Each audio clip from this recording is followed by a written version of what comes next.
నమస్తే అండి, welcome back to మహీశ్వర్. ఈ రోజు మనం వెరైటీగా సేమియా పకోడీ చేసుకుందామండి. సేమియా పకోడీ చేయడానికి నేను ఒక కప్పు సేమియా తీసుకున్నానండి. ఇది రోస్టెడ్ సేమియా. ఒక కప్పు సేమియాకి 2 కప్పులు వాటర్ తీసుకుని బాయిల్ చేయాలి. బాయిల్ చేసి బాయిల్ అవుతూ ఉండగా మనం ఈ సేమియా దానిలో వేసేయాలి. వేసి బాగా ఉడకనివ్వాలండి. మనం రోస్టెడ్ సేమియా అయితే బాగుంటుంది. అదే వితౌట్ రోస్టెడ్ తీసుకున్నైతే మనం డ్రై రోస్ట్ చేసుకోవాలి సేమియాని. ఒక 3 ఆనియన్స్ సన్నగా పొడవుగా కట్ చేసుకోవాలి. అలాగే ఒక 6 పచ్చిమిరపకాయలు సన్నగా కట్ చేసుకోవాలి. కారం చూసుకుని వేసుకోవాలండి.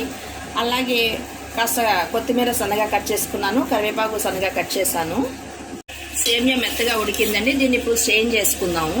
సేమియా బాగా ఆరనివ్వాలండి. ఆరిన తర్వాత మనం కట్ చేసి పెట్టుకున్న ఆనియన్స్ ఉన్నాయి కదా, ఆనియన్స్ వేసుకోవాలి. అలాగే పచ్చిమిరపకాయలు, కొత్తిమీర, కరివేపాకు మొత్తం అన్ని దీనిలో వేసేసుకోవాలి. ఒక స్పూన్ జీలకర్ర నలిపి దానిలో వేసుకోవాలి. అలాగే టేస్ట్కు సరిపడిన సాల్ట్ వేయాలి. ఒక స్పూన్ పావు వరకు పడుతుంది.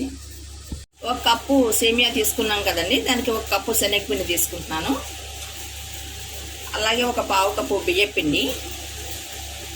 వీటన్నిటిని బాగా కలపాలండి. వాటర్ యాడ్ చేయకూడదు. సేమియాలో తడి ఉంటుంది. అలాగే ఆనియన్స్ వేసాం కదా, ఆనియన్స్ నుండి కూడా తడి వస్తుంది. అది సరిపోతుంది. దీనిలో కొంచెం వాటర్ స్ప్రింకిల్ చేశానండి, సరిపోయింది. ఆ పిండి అంతా కలుపుకొని మనం పకోడీ వేసుకోవాలండి. లో ఫ్లేమ్ ఉంచుకోవాలి వేసేటప్పుడు. తర్వాత మీడియం ఫ్లేమ్లో పెట్టుకుని మనం ఫ్రై చేసుకోవాలి. కొంచెం ఫ్రై అయినాక మనం గరిటె పెట్టి తిప్పాలి.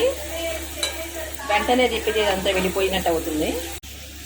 క్రిస్పీగా మనకి సేమియా పకోడీ రెడీ అయిందండి. మొత్తం ఉన్న సేమియానంతా ఇట్లా పకోడీగా వేసుకుందాం.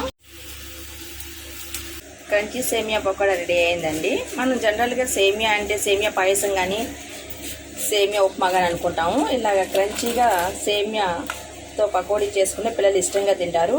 ఎంతో టేస్టీగా ఉంటుంది. చేసుకోవడం కూడా చాలా ఈజీనండి. మీరు ట్రై చేయండి. నచ్చితే లైక్ చేయండి, షేర్ చేయండి, సబ్స్క్రైబ్ చేసుకోండి. Thank you for watching.